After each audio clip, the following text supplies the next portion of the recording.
Good morning student, BA class में आपका हार्दिक स्वागत। आप लोगों ने कमेंट किया, बड़ा ही अच्छा लगा। जो भी आपके क्वेश्चंस हैं आप उनको कमेंट के माध्यम से पूछ सकते हैं। आज हम बात करते हैं भारत की मानव प्रजातियाँ कि जो प्रजातियाँ आई उनकी उत्पत्ति भारत में हुई, भारत से बाहर हुई। ऐसा क्या रीज़न था कि भारत में विभिन्न प्रजातियाँ आई और यहीं पर वो बस गई, वो पूरे की हम डिटेल से व्याख्या करेंगे। तो अगर भारत की बात की जाए तो भारत क्या है, उपमहाद्वीप है, क्योंकि अपनी विशालता के कारण इसको क्या कहा जाता है, उपमहाद्वीप कहा जाता है। और अगर हम बात करें कि भारत में कोई एक विशेष प्रजाति या प्रजातियों का वर्गीकरण करना कोई आसान कार्य नहीं है। उसका रीज़न ये है कि अनेक प्रजातियां आई और आपस में उनका इतना अधिक मिश्रण हो गया कि सभी प्रजातियों का वर्णन करना संभव नहीं है, या दूसरा हम कह सकते हैं कि उनका वर्णन करना एक कठिन कार्य है। तो इसमें क्या हुआ कि हम बात करते हैं कि प्रजातियां किस प्रकार से भारत में आई। सबसे पहले आपने सुना होगा कि जब भारत जब देश था तो इतिहास अगर आपने पढ़ा हो तो आपने देखा होगा कि दर्रों के माध्यम से कहाँ आए थे, भारत में आए थे। जितने भी आक्रमणकर्ता थे वो क्या थे, दर्रों के माध्यम से भारत में आए थे। तो हम कह सकते हैं कि जो उत्तर पश्चिम में, जो पाकिस्तान वाले क्षेत्र में जो दर्रे हुआ करते थे, उनके माध्यम से वो भारत में प्रवेश करते थे। अब भारत में प्रवेश करते थे उससे पहले एक जो सिंपल सी बात है वो सुन लीजिए आप।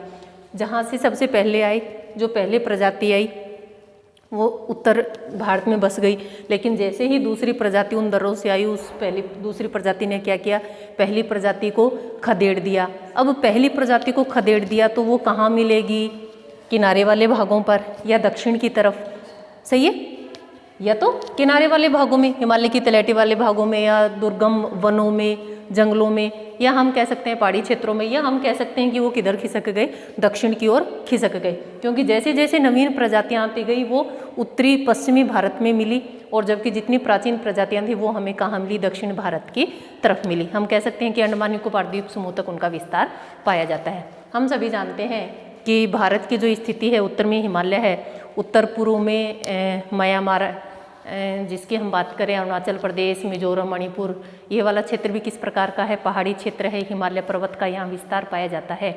पश्चिम की बात करें तो थार का मरुस्थल है, और दक्षिण की बात करें तो अरब सागर और बंगाल की खाड़ी के माध्यम से हम कह सकते हैं कि सागरीय भाग से भारत जुड़ा हुआ है। तो विभिन्न प्रजातियाँ आई और उनका अलग अलग हम वर्गीकरण करते हैं। तो बात आती है कि ग्रिफिथ टेलर महोदय थे, उन्होंने कहा कि भारत में जो प्रजातियों की जो उत्पत्ति हुई वो हुई थी शिवालिक प्रदेश में।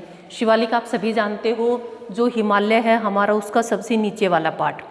जैसे हिमालय को हमने 3 भागों में विभाजित किया था, कौन सा, सबसे पहले जो ऊपर का था कौन सा हिमालय था, वृहत हिमालय, फिर लघु हिमालय, लघु हिमालय को मध्य हिमालय भी कहते हैं, और तीसरा है हमारा शिवालिक, कि जहाँ हिमालय पर्वत का विस्तार खत्म होता है, जो पहाड़ी क्षेत्र, लास्ट का जो पहाड़ी क्षेत्र होता है हमारा, क्योंकि उसके बाद गंगा का मैदान प्रारंभ हो जाता है। तो जो शिवालिक था वहाँ से क्या माना था कि जो मानव प्रजाति है उसका उद्गम कहाँ से हुआ है, इस शिवालिक क्षेत्र से हुआ है। दूसरा इन्होंने कहा कि जलवायु की खोजों के आधार पर और जीवाश्म विज्ञान के आधार पर भी इस बात की पुष्टि होती है कि सबसे पहले जो मानव की उत्पत्ति भारत में हुई वो कहाँ पर हुई थी, इसी शिवालिक क्षेत्र में हुई थी। इसलिए भारत में जो मानव की उत्पत्ति का अगर केंद्र माना जाता है तो हम कौन सा प्रदेश मानेंगे कि शिवालिक प्रदेश में मानव की उत्पत्ति हुई थी। दूसरी बात करें कि जो इनके पूर्वज थे वो भी कहाँ से, तो इस प्रकार से स्पष्ट होता है कि जो इनके जो पूर्वज थे वो भी कहाँ से, जो शिवालिक वाली प्रदेश में थे, तो उनकी उत्पत्ति वहीं से मानी जाती है। दूसरा ऐसा माना जाता है कि जिसका विस्तार बाद में, शिवालिक में उत्पत्ति हुई थी लेकिन उसका विस्तार बाद में तिब्बत तक हो गया था। प्रजाति की उत्पत्ति कहाँ हुई थी, शिवालिक में हुई थी, लेकिन उसका विस्तार कहाँ तक हो गया था, तिब्बत में हो गया था। आपने देखा होगा कि हिमालय पर्वत का जो नीचे वाला भाग है इसको हम क्या कहते हैं, शिवालिक, और जो तिब्बत वाला क्षेत्र है ये वाला भाग कौन सा है हमारा, तिब्बत। भारत से, हिमालय से ऊपर वाला जो भाग है ये क्या है, तिब्बत। तो उन्होंने कहा तिब्बत तक उस जो प्रजाति था उसका विस्तार हो गया था, क्योंकि आपने देखा होगा कि कोई भी प्रजाति विकसित होती है, धीरे धीरे विकसित होती है, संख्या में अधिक होती है तो वह चारों दिशाओं में फैलना प्रारंभ हो जाती है। तो उन्होंने कहा कि जो मानव प्रजाति है उसका उद्भव कहाँ हुआ था, शिवालिक में हुआ था, शिवालिक प्रदेश में हुआ था। लेकिन वह उसका विस्तार कहाँ तक पाया जाता है, तिब्बत तक उसका विस्तार पाया जाता है। ऐसा माना जाता है कि प्राग ऐतिहासिक काल में जो प्रजातियां आई थी वो किधर से आई थी, उत्तर पश्चिम से। आपके जो खैबर हैं, बेलन जो दर्रे थे, उन दर्रों से होकर वो कहाँ आती थी, भारत में आती थी। आपने ये भी सुना होगा कि सबसे पहले 1498 में खोजा गया था समुद्री मार्ग के माध्यम से। वास्को डी गामा ने किसको खोजा था, भारत को खोजा था, क्योंकि भारत को उससे पहले भी खोजा जा चुका था, लेकिन वास्को डी गामा ऐसा प्रथम नाविक था जो समुद्री रास्ते के माध्यम से भारत पहुंचा था।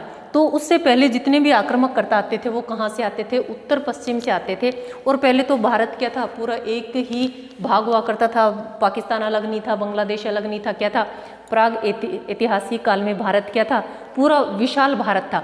तो इधर वाले जो खैबर जो बेलन दर्रे होते थे, उन दर्रों से होकर क्या होते थे, ये जो जातियाँ थी ये भारत में प्रवेश करती थी। और उसके बाद आने वाली जो प्रजातियां होती थी इनको खदेड़ देती थी वहाँ से, और खदेड़ देती थी तो ये कहाँ पहुँच जाती थी, जंगलों में पहुँच जाती थी या दक्षिण भारत में पहुँच जाती थी। आगे बात करते हैं कि अधिकांश प्रजातियों के जो लोग पाए जाते हैं भारत में वो मिश्रित प्रजाति के रूप में पाए जाते हैं, क्योंकि आपने सुना होगा कि भारत किस प्रकार था, सोने की चिड़िया था। जिसको भी इसके बारे में पता चला वो चाहे व्यापार करने के उद्देश्य से आए हो, चाहे भारत को लूटने के उद्देश्य से आए हो, वो क्या थे, सारे भारत में उनका आगमन होता रहता था। जैसे उनका भारत में आगमन हुआ, उन्होंने क्या किया, जो प्रजातियां थी उनमें क्या होता गया, मिश्रण होता गया। अब आप ये देखिए कि उत्तर पश्चिम से मान लीजिए एक निग्रिटो प्रजाति ही आई, सबसे पहले एक निग्रिटो प्रजाति आई। क्यों? क्योंकि विश्व में सबसे पहले उत्पत्ति कौन सी प्रजाति की हुई थी, निग्रिटो प्रजाति आई। दूसरी जो भी प्रजाति है उसने उसको खदेड़ दिया दुर्गम वनों में, या हम कह सकते हैं कि दक्षिणी भाग में वह स्थानांतरण कर गई। लेकिन हम ऐसा नहीं मान सकते कि वह जो प्रजाति थी वह पूर्ण रूप से लुप्त हो गई, उसका कुछ अंश बच गया, जिसके कारण अन्य जो प्रजातियां आई उनके मिश्रण से एक नई प्रजाति की उत्पत्ति हो गई। कि जो पहले प्रजातियां थी उनको खदेड़ दिया, तो ऐसा नहीं था कि वो सारी प्रजातियां भारत से बाहर हो गई, तो उनके कुछ अंश बच गए, हम कह सकते हैं उनके कुछ जो संख्या थी कुछ बच गई, और जो नई प्रजातियां आई उनके साथ वैवाहिक संबंध स्थापित हुए और एक नई प्रजाति की उत्पत्ति हुई। यही कारण है कि अगर हम भारत को विभिन्न प्रजातियों में विभाजित करते हैं तो उसका एक स्पष्ट वर्गीकरण हम प्रस्तुत नहीं कर पाएंगे। उसका रीज़न यही है कि भारत में बहुत सारी जनजातियाँ आई, प्रजातियाँ आई, और उनके आपसी मिश्रण ने इसको इतना अधिक जटिल बना दिया है कि हम स्पष्ट रूप से इसको अलग अलग नहीं कर सकते हैं। मुख्य तौर पर अनेक विद्वानों ने अपने विचार व्यक्त किए थे, जिसमें हेडन था, रिस्ले था, BM गुहा था। उन्होंने अपना वर्गीकरण दिया था और उन्होंने एक से अधिक बातों को आधार मानते हुए क्या दिया था, अपना वर्गीकरण दिया था। आगे बात आते हैं कि जो भी यहाँ पर आए वो इस भारत में बस गए, उनको इतना अधिक अच्छा लगा, और अन्य जो प्रजातियाँ आई वो भी यहीं बसती गई, और उनके आपसी वैवाहिक संबंधों से एक नई प्रजातियों की उत्पत्ति होती गई, और जिसके कारण भारत में अनेक प्रजातियाँ, नई जो प्रजातियाँ हैं वो उभर कर सामने आई। इसलिए जो भारत में प्रजातियों का वर्गीकरण करना एक सरल कार्य नहीं है, बल्कि किस प्रकार का कार्य है, एक जटिल कार्य है। बहुत सारे विद्वान थे, उन्होंने क्या किया था, भारतीय प्रजातियों के वर्गीकरण को प्रस्तुत करना चाहा था, लेकिन जातियों में जटिलता इतनी अधिक थी कि यह कार्य आसान नहीं था। लेकिन फिर भी विभिन्न विद्वानों ने अपने जो प्रजातियां हैं उनके वर्गीकरण को आधार मानकर वर्गीकरण का प्रस्तुतिकरण किया है, जिनमें हेडन है, रिस्ले है और BM गुहा जी हैं, जिन्होंने भारतीय प्रजातियों का वर्गीकरण दिया था। अब बात आती है कि जो इन्होंने भारतीय प्रजातियों का वर्गीकरण दिया था इसके बारे में हम बात करेंगे। सबसे पहले सबसे महत्वपूर्ण जिस सिद्धांत को माना गया है वो है BS गुहा का। उसका रीज़न है क्योंकि सबसे अधिक मान्यता इनके सिद्धांत को मिली है। इन्होंने जो प्रजातियों का वर्गीकरण किया उसको मुख्य आधार माना था, एक तो शारीरिक लक्षण और एक वैज्ञानिक तथ्य। उसके अलावा भी इन्होंने जैसे कपाल है या चेहरे का विभिन्न माप हैं उसके आधार पर भी क्या किया था, प्रजातियों का वर्गीकरण किया था। 1931 की तो भारत की जो जनसंख्या थी उसको आधार माना और उस आधार पर इन्होंने अपना प्रजातीय वर्गीकरण प्रस्तुत किया था। और 1944 में इन्होंने एक लेख लिखा था कि जनसंख्या में जातीय तत्व, उसमें इन्होंने अपने इस वर्गीकरण का उल्लेख किया था। तो जो गुहा महोदय थे वर्तमान समय में इनका जो वर्गीकरण है इसको सर्वाधिक मान्यता मिलती है। और ये क्या थे, मानव विभाग के निदेशक थे। मानव विभाग के एक ह्यूमन डिपार्टमेंट था, उसके निदेशक थे, डायरेक्टर थे। और इन्होंने डॉक्टर BM गुहा ने अपना वर्गीकरण प्रस्तुत किया था। इनका ऐसा मानना था कि हम भारत की जो प्रजातियां हैं उसको 6 मुख्य भागों में विभाजित कर सकते हैं या उनका वर्गीकरण हम कर सकते हैं। आगे उन्होंने उसके उप विभाग भी बताए हैं, जिसको हम निम्न प्रकार से देखते हैं। फर्स्ट हम बात करेंगे किसकी, निग्रिटो की। फर्स्ट ऑप्शन क्या है हमारे पास, निग्रिटो। देखिए क्या था कि निग्रिटो के बारे में भारत में इसकी जो स्थिति है वो असमंजस की है। ऐसा माना जाता है कि बहुत सारे जो मानव शास्त्री हैं उनका ऐसा मानना है कि भारत में यह प्रजाति नहीं पाई जाती है, लेकिन कुछ मात्रा में यह प्रजाति अंडमान निकोबार द्वीप समूह में पाई जाती है। राजमहल की पहाड़ियाँ हैं बिहार के पास, असम है, और उन क्षेत्रों में यह प्रजाति पाई जाती है। और इसका रीज़न ये था कि इस जो निग्रिटो प्रजाति है उसका कुछ अंश पाया जाता है, वो भी कौन से, दक्षिणी भारत के लोगों में। इन्होंने कहा कि कोचीन की पहाड़ियों में 2 जातियां रहती हैं, एक है कादर और दूसरी है पुलियान। इन लोगों में क्या पाए जाते हैं, इन जो निग्रिटो प्रजाति है उनके कुछ अंश पाए जाते हैं, जैसे त्वचा का रंग काला होना, कद अधिक लंबा नहीं होना, छोटा होना।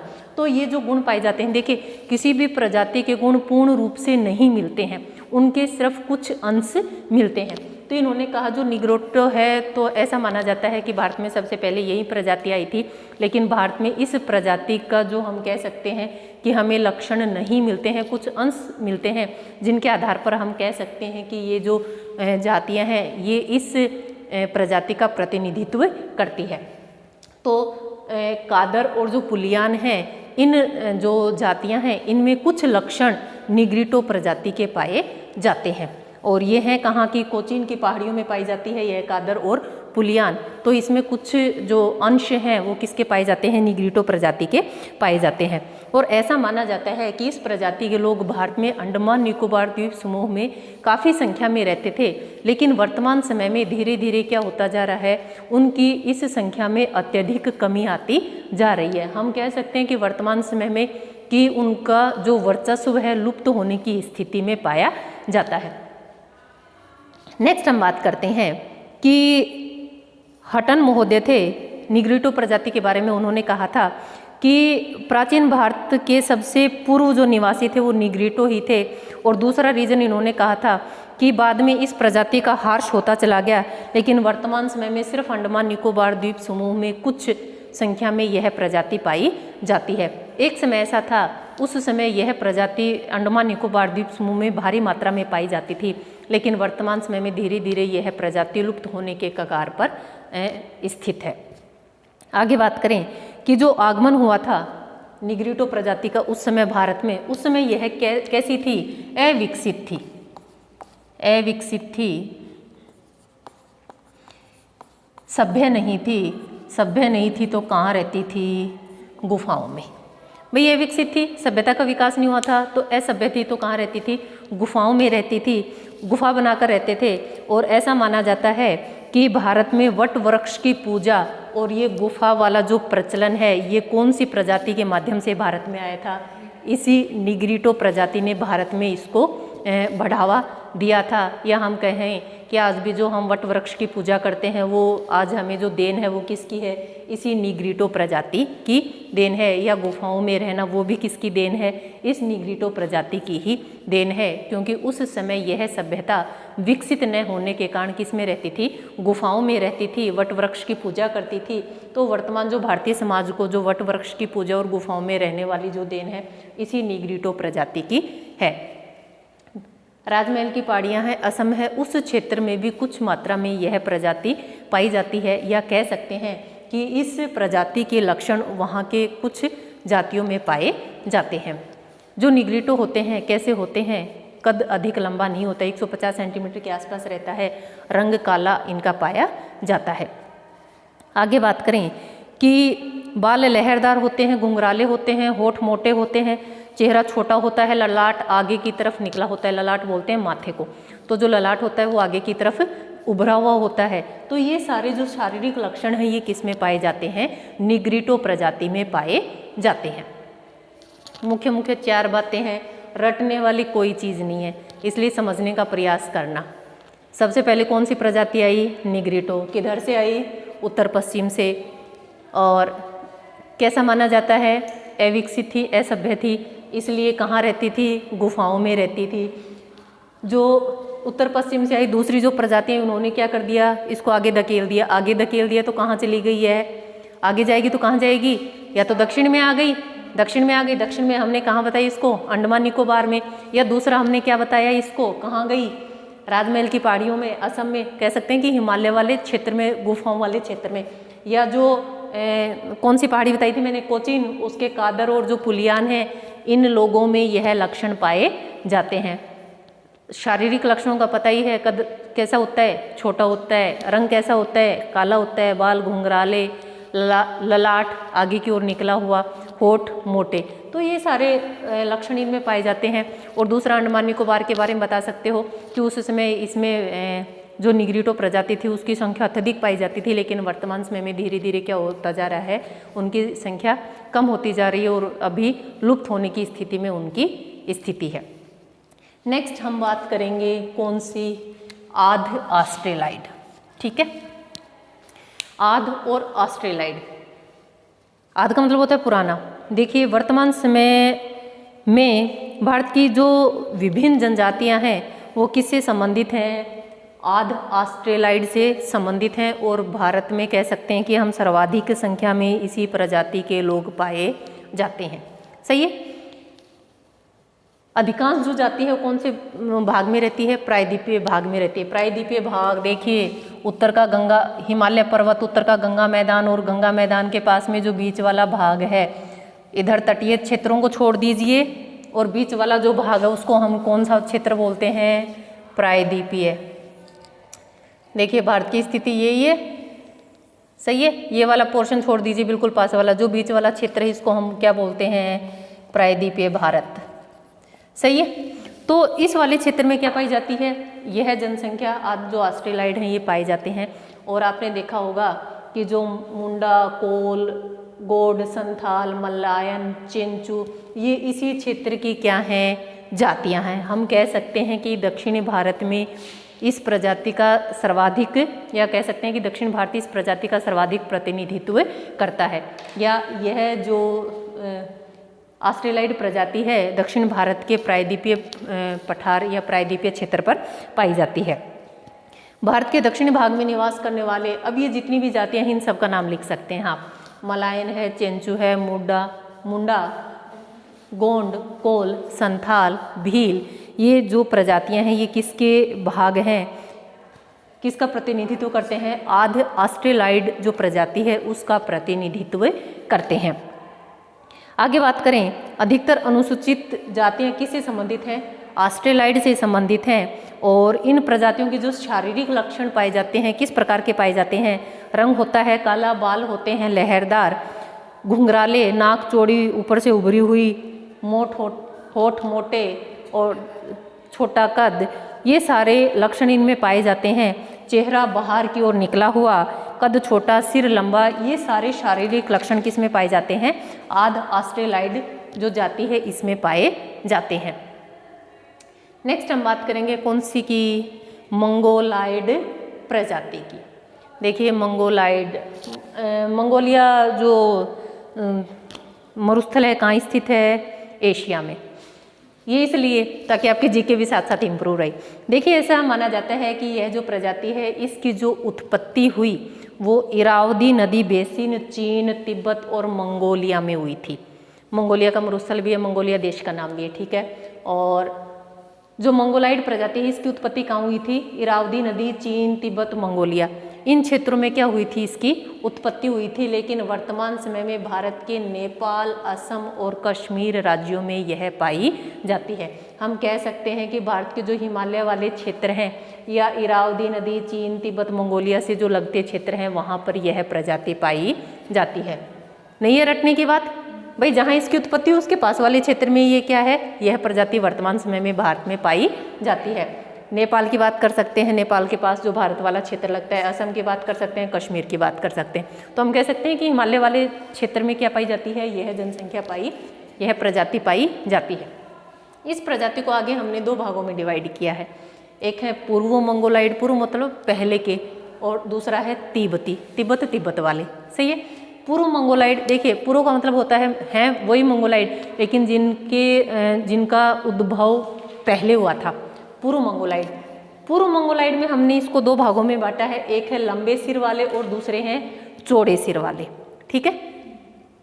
पूर्व मंगोलाइड को हमने दो उप भागों में विभाजित किया है, एक है लंबे सिर वाले और दूसरे हैं चौड़े सिर वाले।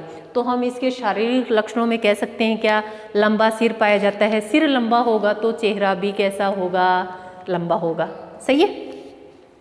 तो ऐसा माना जाता है कि ईसा पूर्व शताब्दी में इस प्रजाति के लोग प्रवास करके भारत में आए थे, क्योंकि उत्पत्ति कहाँ हुई थी, चीन तिब्बत में हुई थी। लेकिन जब पहली शताब्दी थी उस समय क्या आए, ये लोग कहाँ पहुँच गए, भारत में पहुँच गए। और वर्तमान समय में हम कह सकते हैं कि नेपाल, असम, कश्मीर, इन राज्यों में यह लोग हमें मिलते हैं। मुंह चपटा होता है और गाल की हड्डियां बाहर की ओर निकली हुई होती हैं, आंखें बादाम की तरह लंबी तिरछी होती हैं और बालों की मात्रा कह सकते हैं कि सिर पर बहुत कम बाल होते हैं। इनके त्वचा का रंग कुछ पीलापन लिए होता है, सिर छोटा होता है और सिर चौड़ा भी होता है। सही है। देखिए लंबे सिर वाले भी मिलेंगे और चौड़े सिर वाले भी मिलेंगे। तो ये तो मंगोलाइड प्रजाति की क्या है, विशेषताएं। लेकिन उसके बाद में हमने क्या किया, इसको दो भागों में विभाजित कर दिया। अब पूर्व जो मंगोलाइड थे इनको हमने क्या किया, सिर की बनावट, देखिए हमने इन दोनों को, पूर्व मंगोलाइड इसको दो भागों में विभाजित क्यों किया, सिर की बनावट के आधार पर हमने क्या किया, इसको दो भागों में विभाजित किया। एक है लंबे सिर वाले, दूसरे हैं चौड़े सिर वाले। सिर के साथ नाक और त्वचा के रंग के भी आधार पर को भी हमने क्या माना, इसमें आधार माना है। अब लंबे सिर वाले की बात करें तो उप हिमालय, असम, म्यांमार इन क्षेत्रों में क्या है कि यह निवास करने वाली उप हिमालय, असम और म्यांमार इस क्षेत्र में जातियां पाई जाती हैं। अब देखो म्यांमार की पहाड़ियों में जो रहते हैं, जैसे नागा है, लिम्बू है, मीरी है, बोडो है, मणिपुर, मेघालय, असम है, तो ये जो जनजातियां हैं, ये जो जातियां हैं, ये इन क्षेत्रों में रहते हैं। हम कह सकते हैं कि उप हिमालय वाले क्षेत्र में ये सारी प्रजातियां पाई जाती हैं। और इनके सिर किस प्रकार के हैं, लंबे हैं। और कौन सी प्रजाति का प्रतिनिधित्व करते हैं, पूर्व मंगोलाइड की लंबे सिर वाली प्रजाति। सही है। दूसरी जो हमारी प्रजाति थी वो कैसी थी, चौड़े सिर वाली। देखिए दोनों में इतना सही डिफरेंस है, एक है लंबे सिर वाली, लंबे सिर वाली में कह सकते हैं सिर लंबा तो चेहरा भी कैसा, लंबा मिलेगा। सही है। इनका सिर कैसा है, चौड़ा, तो चेहरा भी कैसा मिलेगा, चौड़ा मिलेगा। ठीक है।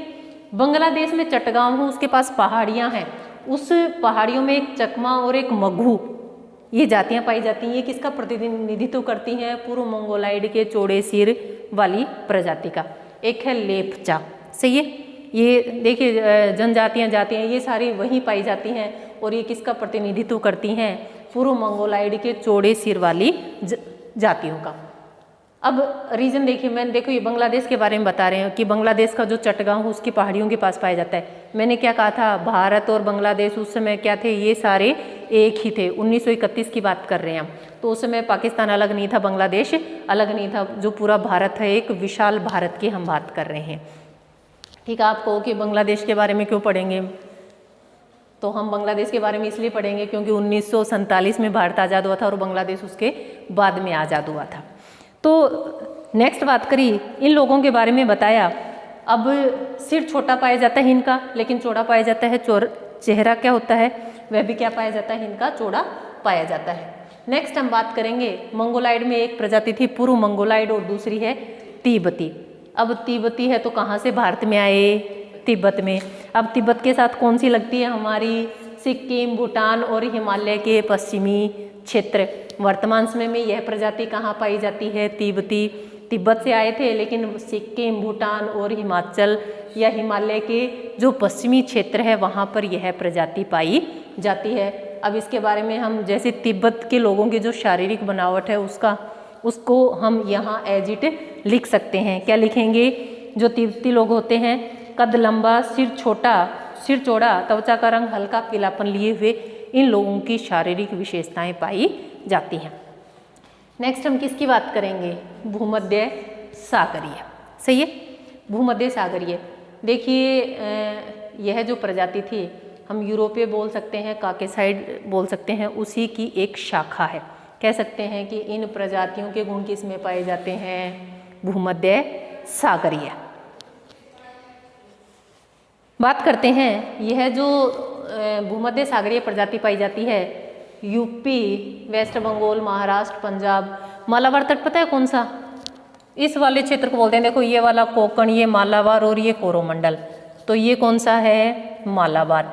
तो इस तट पर भी कौन सी प्रजाति पाई जाती है? यह भूमध्य सागरीय प्रजाति पाई जाती है। ये है कोंकण तट, ये मालाबार और ये कोरोमंडल। सही है। तो जो ये केरल, तमिलनाडु, ये वाला जो आंध्र प्रदेश और ये वाला है ना केरल वाला, इसको बोलते हैं हम मालाबार तट। गोवा से लेकर कन्याकुमारी तक बोल सकते हैं हम। सही है, मालाबार तट। तो ये जो भूमध्य सागरीय जो क्या है प्रजाति, ये इस मालाबार तट पर भी पाई जाती है।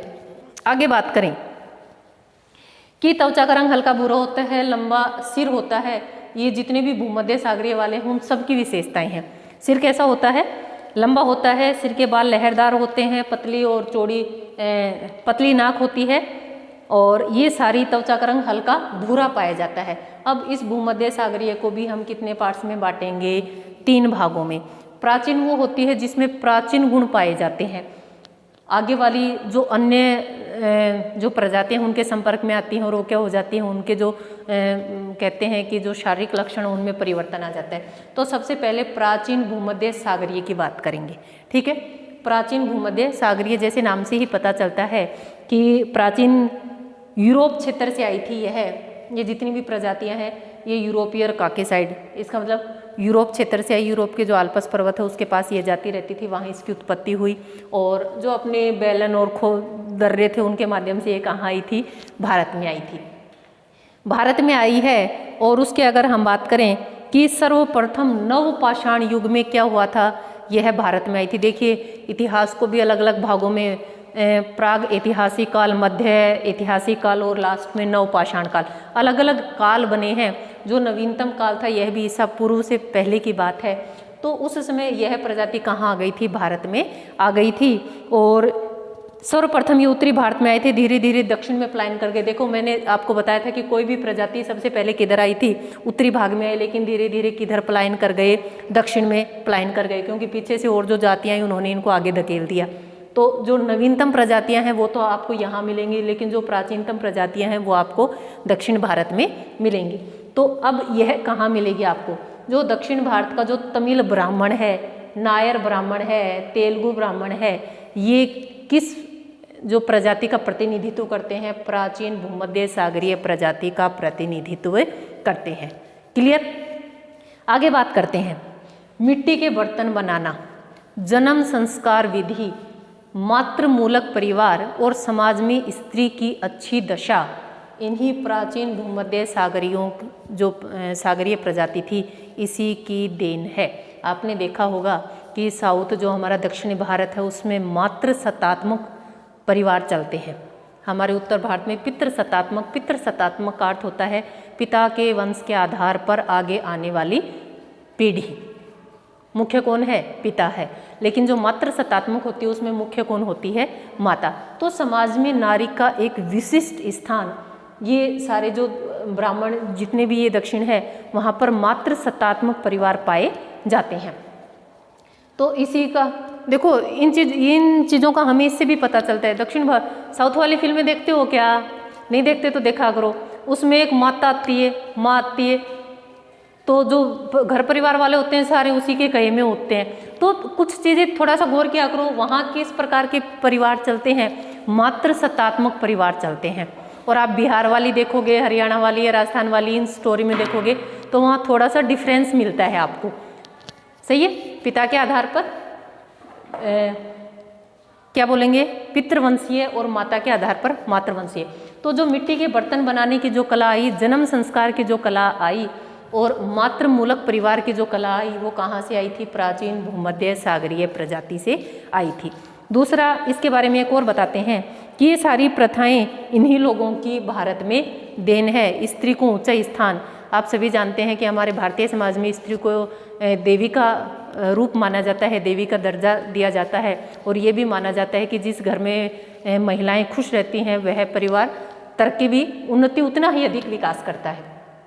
नेक्स्ट बात करते हैं भूमध्य सागरीय, जो सिंधु घाटी सभ्यता थी वो कौन से लेके आए थे? भूमध्य सागरीय। सिंधु घाटी सभ्यता नाम सुना होगा, अपनी चरम पर थी कि उसमें देखो पशुपालन करना, नदी यातायात, वस्त्र आभूषण, भवन निर्माण कला, आपने देखा होगा एक बड़ा सा अन्न का भंडार मिला, नदी नालियाँ मिली, पक्की नालियाँ मिली, वो सारे हमें कहाँ मिले थे? सिंधु घाटी सभ्यता में मिले थे। देखिए इसीलिए कहा जाता है कि कभी भी एक सब्जेक्ट को एक सब्जेक्ट मान के न पढ़ें, इतिहास और जो भूगोल उन दोनों को अलग नहीं किया जा सकता, क्योंकि हम सामाजिक जीवन की बात करेंगे तो कहीं ना कहीं इतिहास के बारे में भी हम बात करेंगे। सिंधु घाटी सभ्यता आ गई हैं।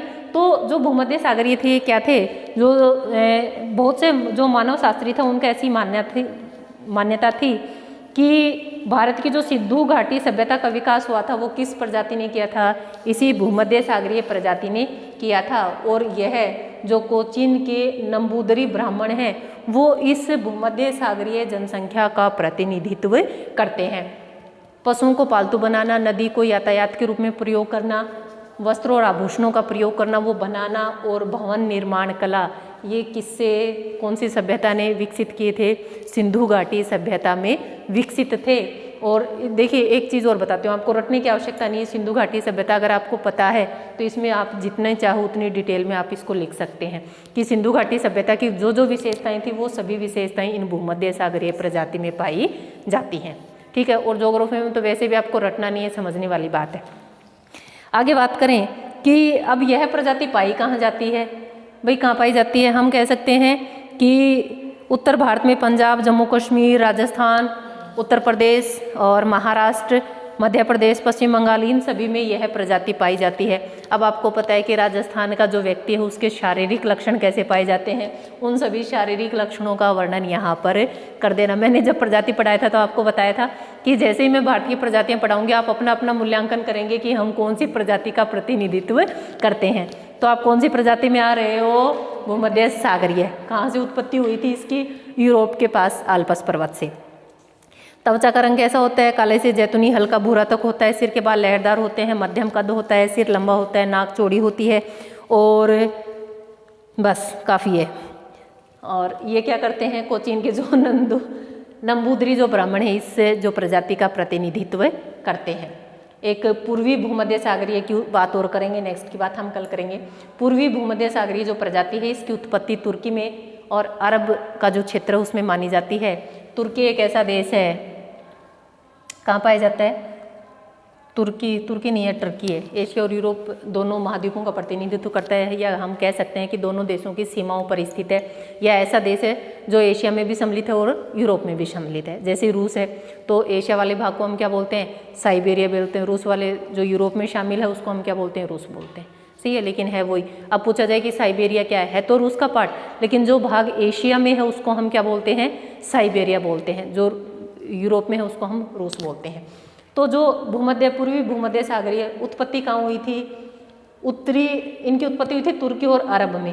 पंजाब के जो खत्री हैं, हरियाणा राजस्थान के जो बनिया हैं, यूपी के जो हैं, वो सारे किस जनजाति का प्रतिनिधित्व करते हैं? पूर्वी भूमध्य सागरीय जो जाति है उसका प्रतिनिधित्व करते हैं। और नाक लंबी होती है।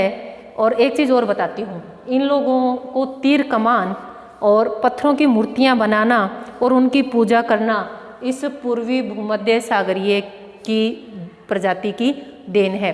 कि तीर कमान बनाना, पत्थरों की मूर्तियाँ बनाना वर्तमान समय में जो हमारे प्रचलन में है, और उनकी पूजा कौन सी जो प्रजाति थी उसने भारत में लेके आई थी? तो हम कह सकते हैं पूर्वी भूमध्य सागरीय प्रजाति।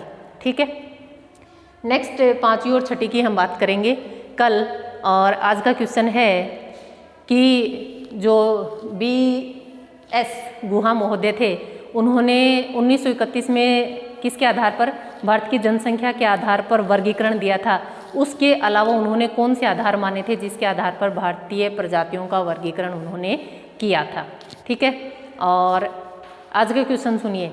टेलर महोदय ने कौन सा सिद्धांत दिया था? प्रजातियों से संबंधित, और कब दिया था इसका आंसर आप देंगे। ठीक है, सबसे पहले कौन सी प्रजाति की उत्पत्ति हुई थी, सेकंड क्वेश्चन। ठीक है, मिलते हैं कल, कमेंट्स करिएगा। धन्यवाद।